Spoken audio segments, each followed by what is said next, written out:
Good morning! So it's 6:30 in the morning. Dito na kami sa Bridgetown Obstacle Park. So today we have a training session for our 5K sprint in the Reza Batangas this coming Saturday. Kinda good here kasi lahat ng mga obstacles na meron dun sa actual race is actually nandito, so pwede mo siyang i-simulate. So mas maganda kasi the last time that I joined the race last year, wala akong proper training.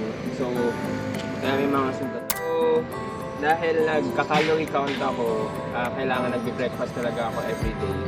Kahit hindi kanin, but at least makuha ko yung total calorie intake for the breakfast. Like let's say 500 calorie for the breakfast because the target ko per day is 2.5.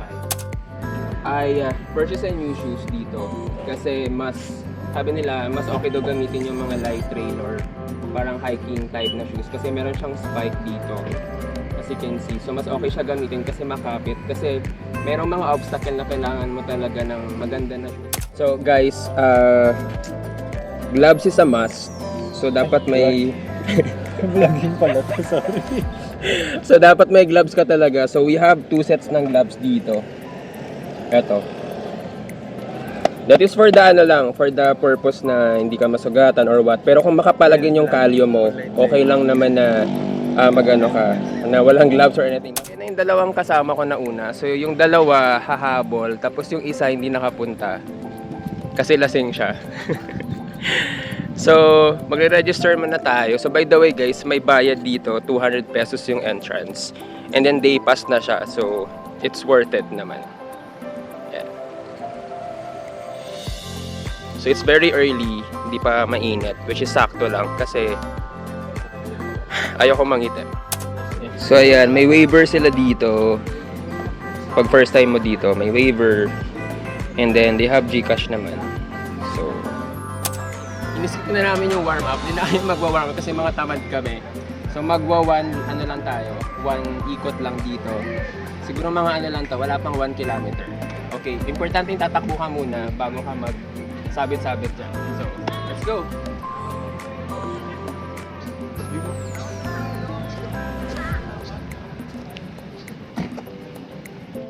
So, for me, this is the basic. So, you have the 5 feet wall.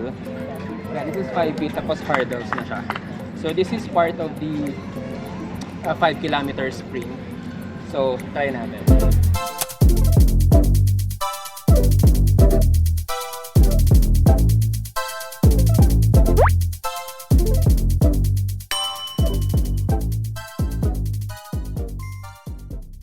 Alright, so this is the next na basic talaga na obstacle. This is spirit row. So as you can see, sobrang basic niya lang. Ibabato mo lang. Parang javelin. Pero, okay, mind you, pag hindi mo siya nagawa, kasi 1 try lang to by the way, magbo-burpees ka. That's the penalty. So 30 burpees when you cannot perform this one. So, try natin. So sa actual race guys, may tali talaga to dito. Kaya parang minsan, mahirap siya i-perform kasi may tali. So you have to be very, very careful sa tali, else either sumabit sa paa mo or so ito wala siyang tali, kaya madali lang. But anyway, the logic is kailangan matusok mo siya doon. Okay? And bawal ko na mag-pass dito.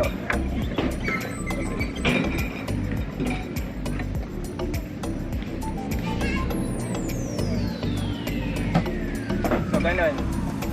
Hindi siya counted kasi hindi siya tumusok, but kaya hindi siya tumusok kasi pangit na yung ano niya eh. Pero pagka sa actual race, bago yung mga foam, so tutusok na dapat yun. This one, I consider this as not that easy, pero hindi rin siya ganun kahirap. Parang medium na obstacle. This one is yung sleep wall. Yung version nila dito medyo mas mahaba. But on the actual race, parang medyo mas mataas siya tapos maigsi. And then the other one is yung A-cargo. Yeah, ganun. Pero sa actual naman na race, mas mataas siya actually. So, try natin.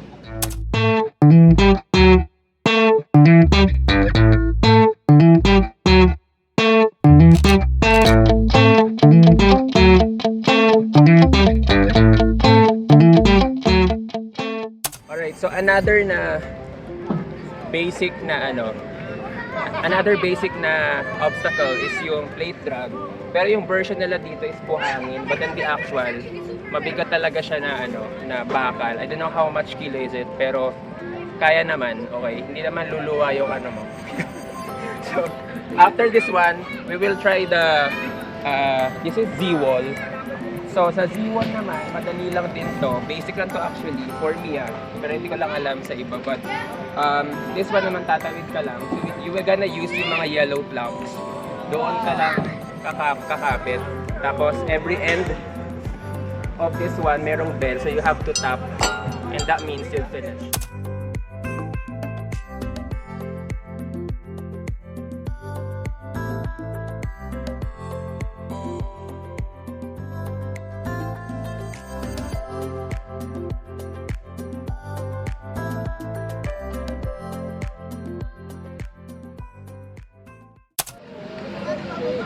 Alright, so this one is the rope climb. So ito yung pinaka-challenging. Kasi hirap talaga siya gawin. On the previous race, nagawa ko siya pero parang 3 beses ko siyang inulit para magawa ko kasi ayoko mag-burpees. But this one may proper technique to. You can actually check on YouTube kung paano siya gagawin kasi it uses paa. But ako nung ginawa ko siya is more on the upper body. So I'll try again kung kaya ko, but again, there's another bell sa taas.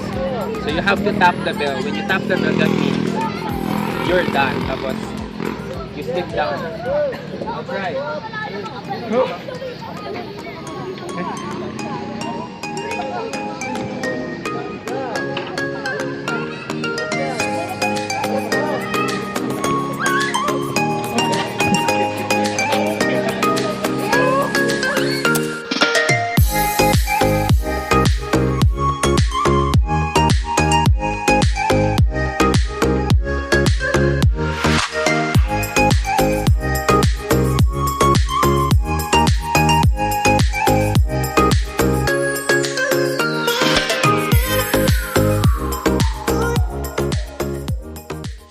This is the inverted wall. Hindi siya kasama dun sa actual na obstacle on the proper race on Saturday. Pero favorite ko tong obstacle na to. So, let's try.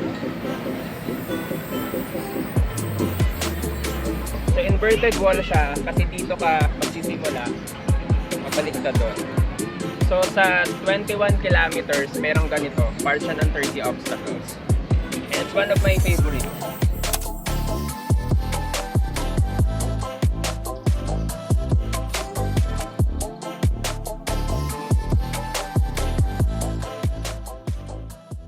Right, so this is the next one. This is the outs or the over-under throw. So madali lang ito gawin, hindi siya mahirap. So this is over. Under. Through. That's it. Hindi to kasama sa 5K sprint, pero i-try lang natin, pero on the 21 kilometer and 30 obstacles, merong ganito.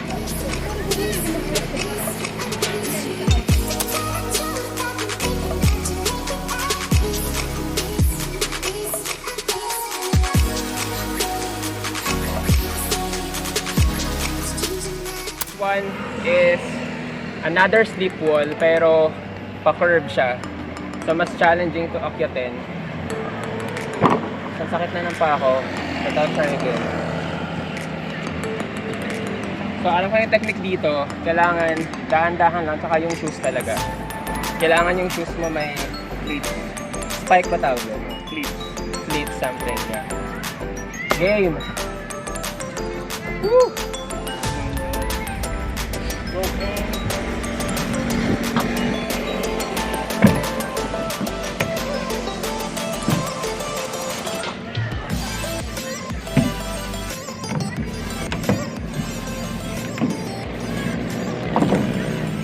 Nice!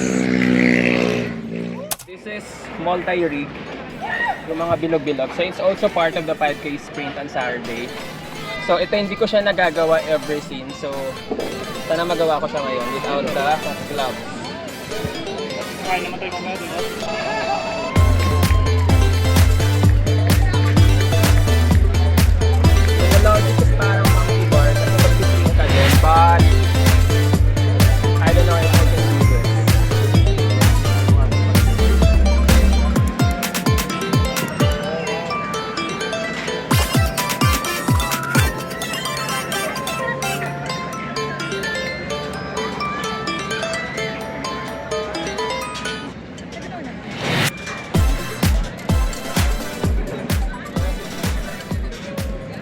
Nice. This is Hercules hoist. So, you have to lift it up. Tapos pag binaba mo siya, dapat bawal bumagsak. So sa open, dahil naka-open category sa salihan ko, pwede siyang tulungan. So meaning pwedeng dalawang tao. So dito, yung simulation nila, gulong and sandbag. Pero on the actual event, sandbag talaga siya. I don't know how much you do it.